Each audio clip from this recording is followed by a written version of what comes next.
একজন সহায় সম্বলহীন অসহায় মানুষ রহিম শেখ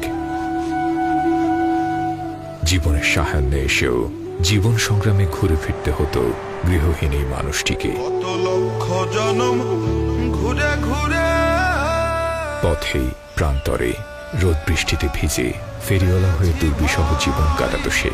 মানব জনম আমি সাধারণত একটা হকার, ফুটপাতে ঘুরে ঘুরে বেঁচে কিনি করি, বাল বাচ্চা নেই, বহুত কষ্টে দিন কাটাই। আমার একটু থাকার জায়গা নাই।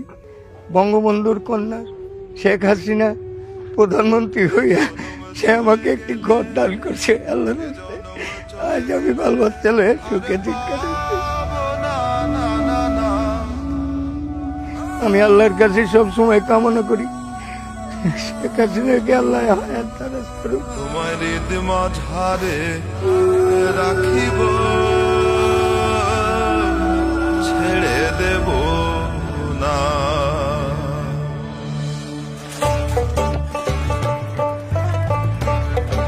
রহিম শেখের মতো এমন হাজারো গৃহহীন পরিবারের অসহায়ত্ব ঘোচাতে আশ্রয়ন প্রকল্পের মাধ্যমে ৮,৮৫,৬২২ পরিবারকে আশ্রয়নের আওতায় আনা হবে।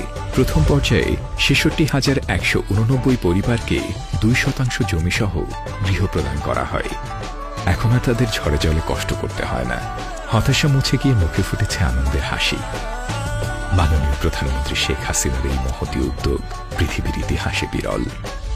ধন্যবাদ আমাদের প্রধানমন্ত্রী।